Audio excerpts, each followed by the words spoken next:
Another tight end that's out, Sam LaPorta, was carted off with the ankle injury for the Detroit Lions. So something to monitor there. Obviously, with we drafted him as the number one tight end, and he might miss a week or two. It looks like. Thankfully, it wasn't more serious because normally when you see the cart, that does not mean good things for your fantasy team. So hopefully we see him back on the field. But I think overall, this Detroit Lions team, Tyler, I was kind of looking. I'm like, man, like it wasn't what we expected. No. Goff playing all these games indoors to start the season. We're expecting like 20 And point this was outputs. a good matchup.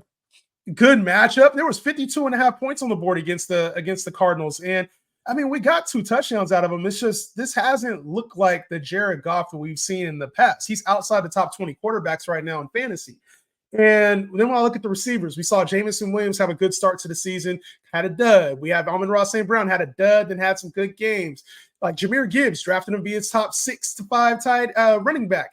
And he struggled a little bit out the gate with David Montgomery, who was drafted as an RB2, RB3, and seeing the end zone on a weekly basis. What do you make of this Lions team? Because unfortunately, it feels more inconsistent than I think we all had hoped. Yeah, so with Sam LaPorta, I do want to say real quick, so they have a week 5 bye. So there's probably a good chance he's out this week, I'd imagine, just to get healthy. So if you have Sam LaPorta, you're probably going to be picking up a tight end this week, Zach Ertz, like you mentioned. There you go.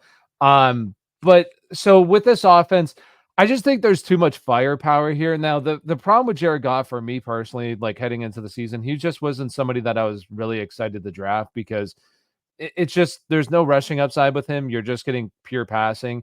And he's been a guy who's had his moments throughout his career where there's a little bit of inconsistency. Now, the big thing was he was playing in a lot of domes.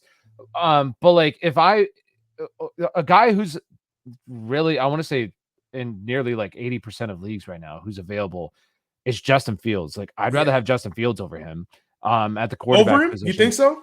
Yeah, just because like Justin Fields right now, he's outscoring him. He has more fantasy points than him. And like, in my opinion, Justin Fields has the higher ceiling just because that rushing upside. Like we saw it this week with Justin Fields. He played really well, actually put up a 20-point game mainly from his passing. He did have 1 rushing touchdown, but like, what if the rushing kind of goes up a little bit too? Like we saw him week 1, 14 rushing attempts. Like the ceiling's massive for Justin Fields. So he's somebody that I'd rather have Jared Goff. But like as a whole, this offense, I think it'll be fine. Like it's just way too good of an offense. The one thing that I'd be kind of concerned about is just like if I had Jahmyr, I don't even want to be concerned about Jahmyr Gibbs. Like it was still good usage. Like you saw 8 or 17 total touches and I had a touchdown. Like obviously that it was a flip, but like it's good. It's just I don't know. Like the biggest concern would be Sam LaPorta though. Like I don't. Yeah, it's just how long is LaPorta out?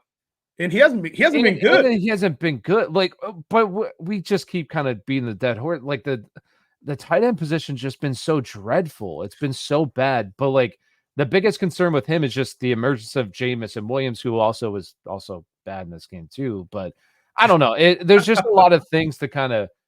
It's only week 3, but it's been weird. But I think that's the biggest problem for me is just like the inconsistency with it all, right? Like we're getting Jameson Williams have a lot of massive game, and then Laporta's not involved, and we get Amon-Ra St. Brown in, and then we see a drop off from a David Montgomery who has like 40 yards rushing in week 2 and doesn't really perform well. We got Jahmyr Gibbs who didn't even play 50% of the snaps this week. Like for me, we got Jared Goff who hasn't had a 20-point day in fantasy yet. Like it's just. It's a hard team because I think we view them as like this offensive powerhouse and they have a bunch of juggernaut weapons. Like on paper, it seems like this team should be a 30-point team weekly and should be like fantasy friendly. It just feels like for our lineups, it might be more inconsistent because, and this is something I mentioned with Jahmyr Gibbs. I was like, I don't know if I want to take Jahmyr Gibbs in the top 5 because of all the weapons there, and then same thing with St. Brown. It was like, oh, we know St. Brown is the piece. And maybe we take Jameson Williams later, but you got LaPorta, you got St. Brown, you got Gibbs. David Montgomery is probably going to take a step back because of Gibbs. And it's like, it's not happening that way. Dan Campbell's saying, we're going to use all these guys no matter the matchup, and one of them is going to be relevant. It don't matter who, but one of them is going to be relevant. So I think it's just going to make for a little bit of a head case with this line. Like out of this line's backfield, what do you think's more probable? And beyond, like I know you're a Jahmyr Gibbs guy and had him up a little bit higher. But what do you think is more probable? Jahmyr Gibbs finishing as a top 5 running back right now. He's currently the RB13. Or David Montgomery slipping outside of the top 20 running backs. He's currently the RB9. Which do you think is more probable? Gibbs top 5. You think so? Yeah, I'm not worried about him at all. Like I think that there's definitely going to be games like this where Dave Montgomery gets more work, but like what you like, I want to say, how many points did Gibbs have this weekend? I want to say it was like 16. It was 16. Like he scored, yeah. He scored, I want to say he scored, this is the worst week, and he still scored 16 points. Right now, Jahmyr Gibbs, what did you say? Oh, Dave Montgomery is currently 50 points. Yeah. So like and he's right there behind him. He has 45. So I'm not really that concerned, honestly, like going forward. I do think that like the one thing with Detroit is over the past 3 years with Ben Johnson as the offense coordinator, no team has averaged more fantasy points per game at the running back position. It's been like 36 fantasy points per game over the past 3 years than the Detroit Lions. So it's just a very good offense for this that I'm not like overly concerned. And it's also, it's early. Like, why load up Gibbs early on? Like, give it to the guy who's bigger. And we saw this last year as the season progressed. Gibbs was a league winner down the stretch, and I think that's what we'll see. Like he'll begin the snaps go up, and I'm not really concerned, honestly. All right, last thing before we move on. Jameson Williams, obviously it looked like he was going to be a more important part of this offense moving forward. Had a dud this last weekend. Are you concerned at all about it? Because when I look at Jameson Williams, this is a player that... Wait, your sound cut out. I can hear you.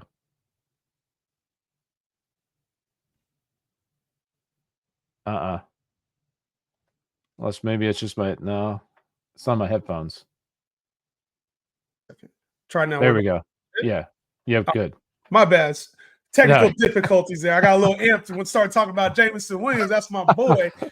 But Jameson Williams, man, I think we profiled him as a player who was going to be inconsistent. It's just when you come out the gate and you have 2 strong games to start the season, you're like, oh, maybe it's not going to be as inconsistent.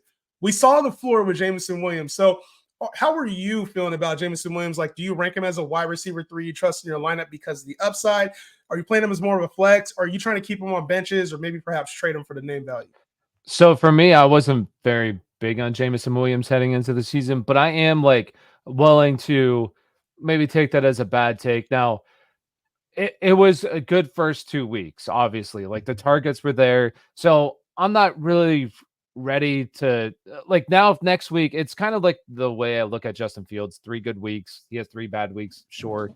Not very good. But like this, I would give him another game. And if he puts up a dud week like this, he has 1 catch for 9 yards. All right. I'm starting to definitely get concerned because we just haven't seen really anything out of him in his career. But right now, I'm not fully there yet just because he really did show us something in the beginning of the year, was really seeing the targets. This could have just been, bad, or teams have bad games all the time. You could chalk it up to just 2 good teams going at it, and it just was disappointing in terms of like the scoring for both these teams. So for me, I'm not really ready to panic, but it's something that, the 3 targets is more concerning that you don't want to see. So. Yeah. And you can tell like they were trying to take him away a little bit, which is understandable. You take a little bit of that deep threat away, which makes this offensive, output for the Lions explosive. Like, yeah, you want to take away a little bit of the explosiveness of this offense. So I'm not concerned about Jameson Williams. I think you just have to, in your lineups, if you're watching, you have to determine your risk factor. He is going to be a risky play. He has the 20-point plus output potential. He has the under 10 point. Yeah. Gabe Davis is the type of output it could be, but I think he'll be a little bit more consistent than a Gabe Davis.